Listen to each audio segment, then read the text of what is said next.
Hello everyone, this is Miss Smith, and the purpose of this video is to discuss the short report assignment, one of our last assignments in the semester. And so we've already talked about short reports, and we've done a couple of short reports. We've done our proposal memo, and we've done our progress report. This assignment is just simply a short report assignment. It's not really categorized as an incident report or a proposal memo or a progress report or a sales report. This is typical in the workplace though, and what you're doing is you're writing about a topic that I will give you, and you're making sure that it fits within the parameters of what we consider to be a short report. Something that does not have a whole lot of pages, but that is on a relevant topic, and that addresses the audience's needs. And so if we look at our PowerPoint, and this is coming from our textbook, where we talk about internal proposals. In the workplace, typically an internal proposal offers a realistic and constructive plan to help the company run its business more efficiently and economically. Okay, and so that could include purchasing newer or advanced technology. Let's say you have a contract at your company with a copying machine company. Let's say you have a contract with that copying machine service, and that contract is up, and you're trying to decide whether or not you should continue with that company, renew their contract, or maybe you should investigate some other companies that may be able to offer more features, more services, maybe a different price point. An internal proposal or a short report could be used for that, just that general research to figure out what other companies are offering versus what the company you currently have offers, so that your audience can make a good decision about what to do next. It could also include obtaining document security software, offering training on it, recruiting new employees and retaining current ones, cutting costs, improving communication within and between departments. The list is endless. So any number of things can constitute what we would call an internal proposal, or a short report. Okay, so keep in mind, if we have short reports, that means we have long reports. And we don't really talk a whole lot about long reports in this class, but those reports are way more detailed and involve a whole lot more research. Usually will involve a team of employees working on it to get it done, and it can span a longer period of time. Whereas a short report typically is something that you can get done in a day or in a couple of days, right? Maybe in a week's time, you can pull that type of a report together. And so make sure that you go back to the readings in the textbook just to refresh your memory of what is a short report, and internal proposals as well. Now let's just jump right into our assignment. So in D2L, you have all of these documents. One is this one, and this is our overview document. And so for this assignment, and I will enlarge it on the screen so you can see it a little bit better, I want you to write about a very specific topic. Okay, I'm going to tell you what I want you to write about. And we're going to consider this our internal proposal, our short report for the purposes of our assignment in this class. Okay, so in October 2015, South Carolina was hit with historic floods. And in October 2016, the state endured a hurricane, right? We remember those things. Some families were better prepared for these natural disasters than others. For the short report assignment, students are to create a home emergency preparedness plan. This plan must detail that student's customized approach to preparing his or her household in the event of at least 4 types of emergencies or disasters. So you must include preparations for a house fire, a flood, a hurricane, and then another natural disaster of your choosing. So students typically choose a tornado or an earthquake as their 4th choice. You don't want to choose a zombie apocalypse. Trust me, I've seen it all. Okay? You don't want to do that because that's not realistic. We want to be realistic with this. And so make sure that you're choosing something that could feasibly happen in South Carolina. I had a student in the past who wanted to choose a nuclear explosion, or a terrorist attack. Those things, unfortunately, could possibly happen, but make sure it's something that is realistic. So again, You're creating a home emergency preparedness plan, and you need to cover at least 4 types of emergencies or disasters in your plan. The first 3 are required: house fire, flood, and hurricane, but then you get to choose the 4th one. And again, most students typically choose a tornado or an earthquake, okay, as their 4th disaster. And so what you want to do is use our memo document template that I provide in D2L for you with this assignment. Your report must be at least 2 pages long and use appropriate subheadings. Okay, remember we love subheadings in technical communication, and so you want to make sure that you're using the appropriate subheadings. And again, because this is a short report, it's not going to be many pages. It should be about 2 pages long. Okay, use clear, concise writing and display credibility and professionalism. Make sure that you provide a game plan in the event of 4 types of emergencies or disasters based on information from credible sources. Now, I give you 3 different websites that you can go to find credible information, to find credible sources. Okay? You also want to have a go bag. Okay? No emergency preparedness plan is complete without a go bag. And it's like a home emergency kit. And so we'll talk about that more in just a second.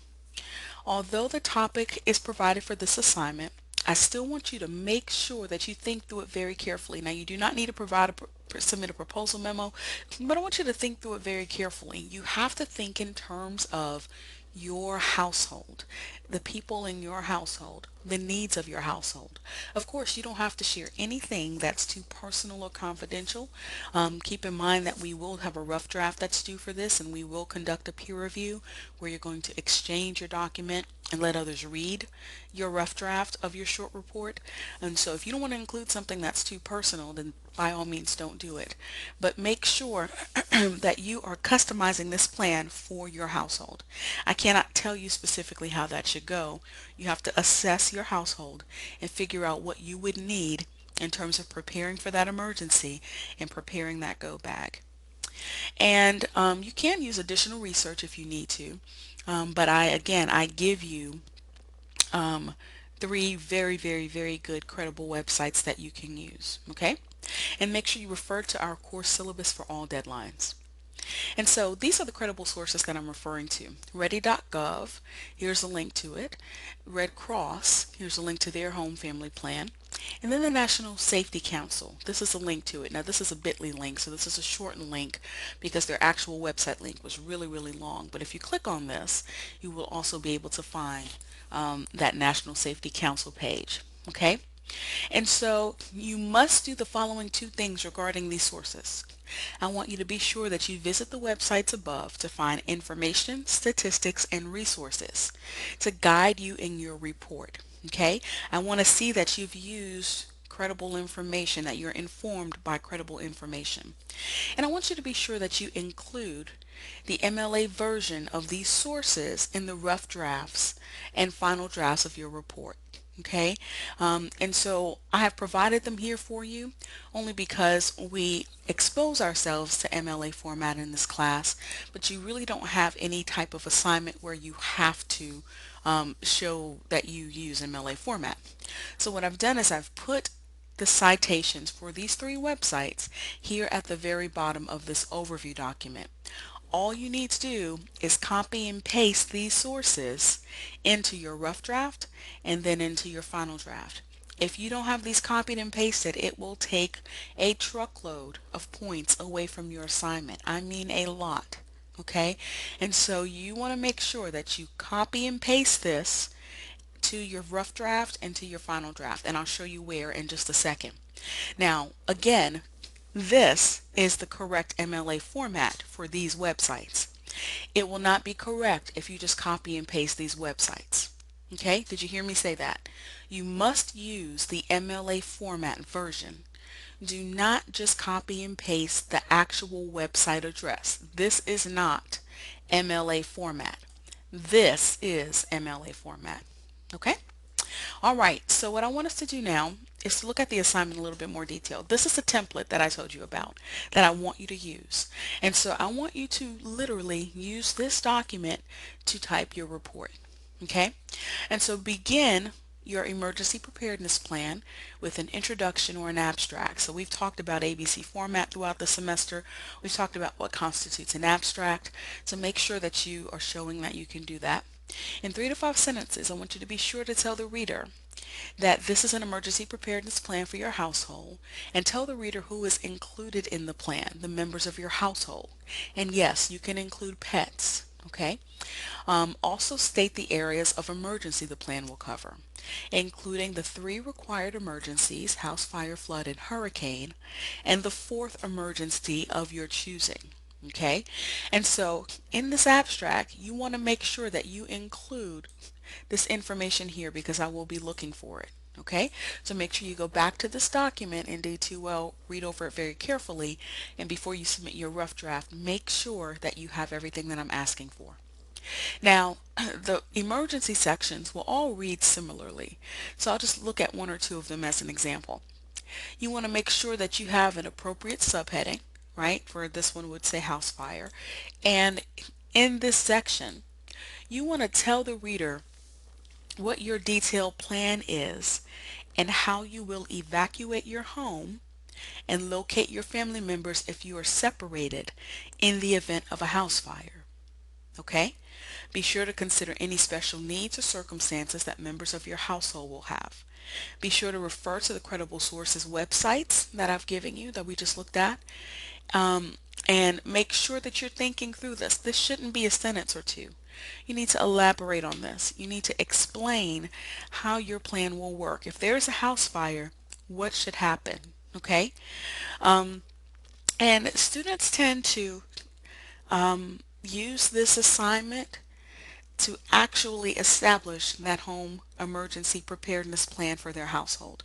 A lot of people don't have a plan, and so this is hopefully an assignment that you will find to be very, very, very useful beyond this class. Okay, so in the event of a flood, again, you want to provide a detailed plan for how you will evacuate your home, locate your family members if you are separated, and plan to keep everyone safe. Now, what I typically hear from students is that we live on high ground, so we won't really need to go anywhere in the event of a flood. Okay, we won't need to evacuate.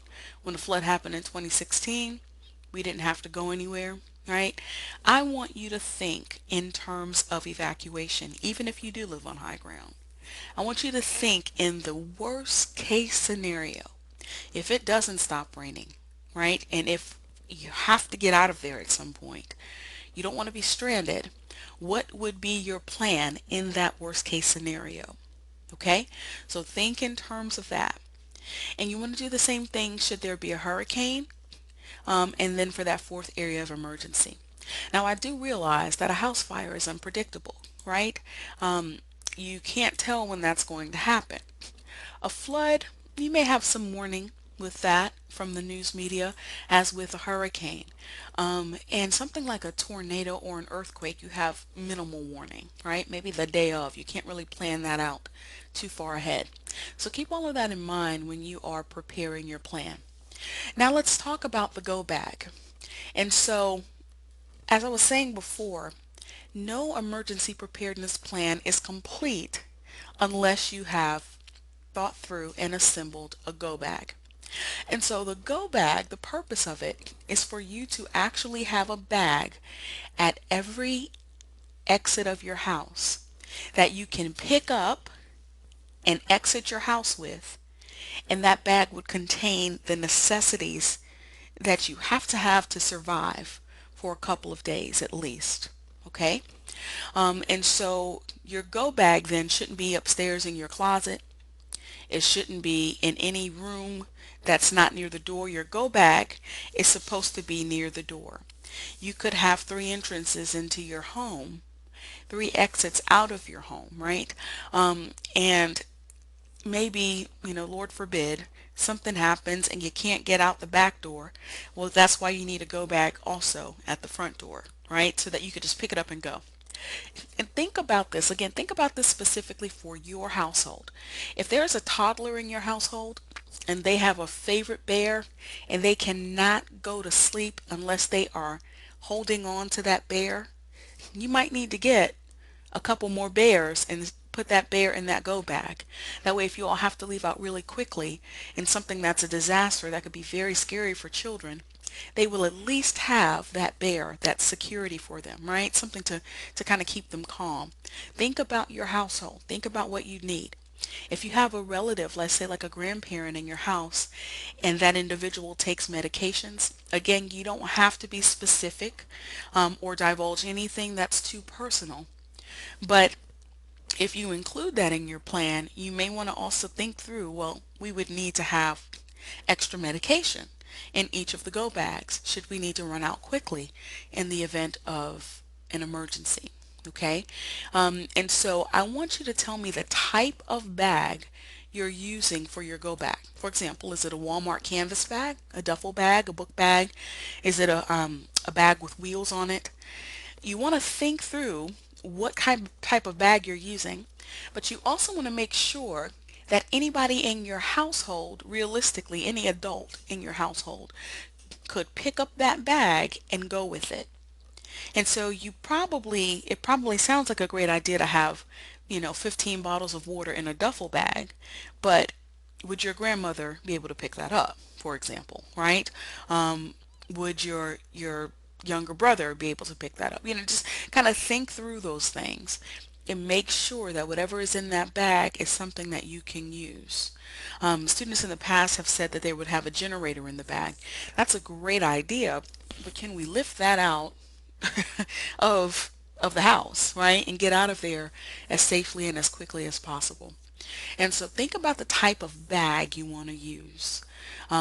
Everybody, I don't want everybody to have their own go bag. We're thinking of a bag that would be at the exit of every home. And you may have to figure out what's most important to go in that bag, but we have to make sure that if we only have time to grab that bag, that the necessities for every person, right, can be covered in that one bag. I want you to also list the items that you will include in your go bag. So we kind of just were talking about that. And again, you can omit any sensitive or personal items. And I want you to provide a cost estimate for the items in your go bag. How much would it cost for you to assemble the go bag?